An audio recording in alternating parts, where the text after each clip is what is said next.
For more than 150 years, we've been told the same story about evolution. The strongest survive, the fastest survive, the smartest survive. But if that's true, then why are wolves struggling in the wild, while chihuahuas sleep on tiny luxury beds? Why do humans spend millions protecting pandas that can barely reproduce on their own? Why does a puppy have a better shot at food, shelter, and protection than almost any wild animal on Earth?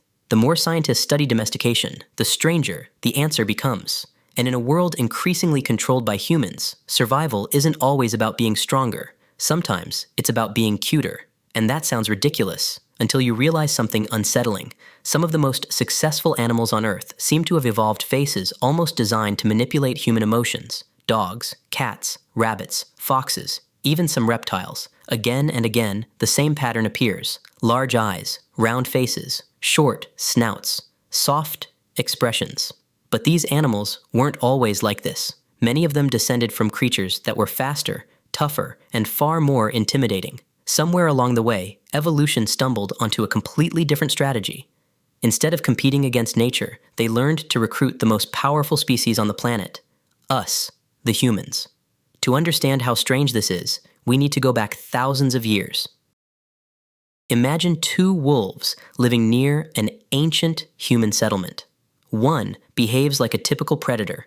It avoids people and sees humans as a threat. The other is slightly different, not tame, just a little less afraid. It lingers near the campfires, scavenging the leftovers. But evolution works through tiny advantages, repeated over enormous stretches of time.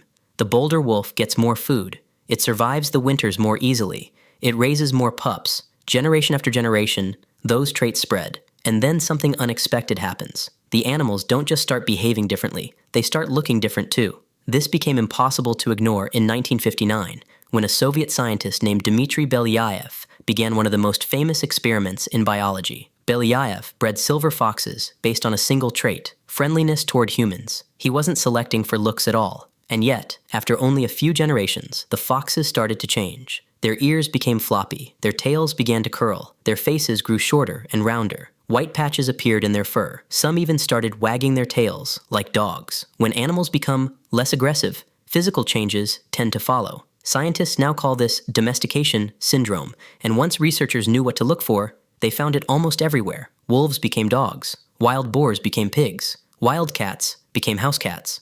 But why would evolution favor those traits at all? The answer may lie inside the human brain itself. Back in the 1940s, an Austrian scientist named Konrad Lorenz proposed an idea he called the baby schema. He noticed that human infants share a set of features that instantly trigger nurturing behavior in adults. Large eyes, round cheeks, a small nose, a big forehead.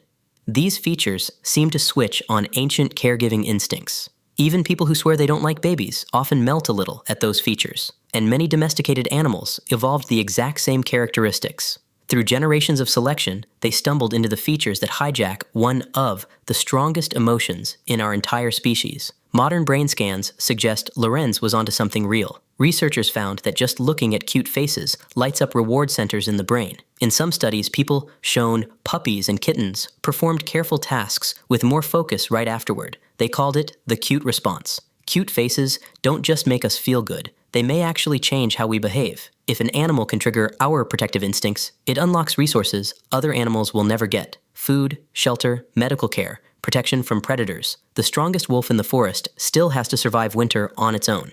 But a tiny dog with enormous eyes can spend its whole life sleeping indoors. Dogs might be the clearest example of this entire strategy.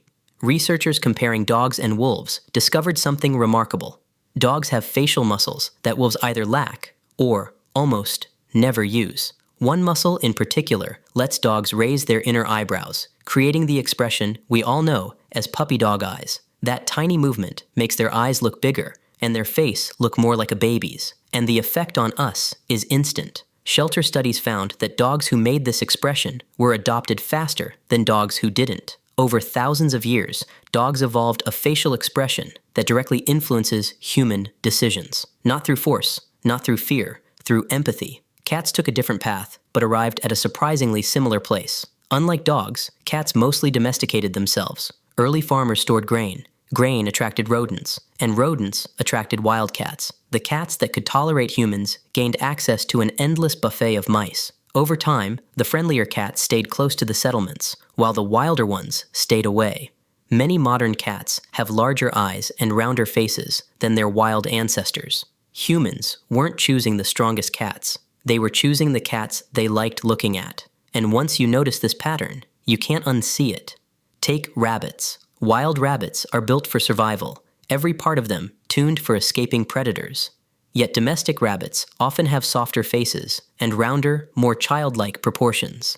Guinea pigs are another example. Their wild relatives live hard, dangerous lives, while domestic ones have become professional experts at being adorable. And it doesn't even stop with mammals. Leopard geckos are a fascinating case. Breeders keep choosing the ones with larger eyes and softer patterns, faces that people describe as, well, cute. Human preference acts like a force of nature, quietly nudging animals toward whatever makes us go, all. But maybe the most surprising example isn't an animal that changed at all. It's one that benefits from staying exactly as it is. Pandas have become one of the most beloved conservation symbols on the planet. And yet, biologists will quietly admit pandas are not exactly efficient animals. But we love them anyway. Their round faces, their dark eye patches, their clumsy tumbling. It all triggers a powerful response in us. And as a result, enormous resources pour in to protect them. Cuteness may actually influence which species survive and which ones quietly disappear. Studies show that humans are far more willing to donate money to protect animals they find attractive. A panda becomes an international symbol. A tiger attracts millions in funding. Meanwhile, countless endangered insects, fish, and amphibians get only a fraction of the attention. Looking cute can help an entire species recruit millions of humans to fight for its future.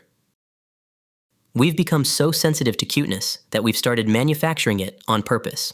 Look at the history of cartoon characters. Mickey Mouse, back in the 1920s, had a longer snout, smaller eyes, and a far more rat-like look.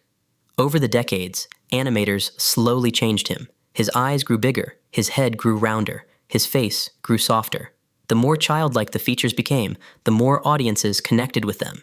The same instincts that once helped our ancestors care for their infants now shape which movies succeed and which animals become internet celebrities. And then there's the strangest possibility of all, that humans themselves have been shaped by these very same forces. Compared to our ancient ancestors, modern humans have flatter faces, smaller teeth, and softer, more childlike features. Some scientists call this self-domestication. The idea goes like this. As humans became more cooperative, the less aggressive individuals started doing better within their groups. And over many generations, the same process we see in domesticated animals may have quietly worked on us too. But it raises a haunting question. What if one of the reasons we look different from ancient humans is that friendliness simply became more valuable than aggression? And if that's true, the story of cuteness becomes something much bigger.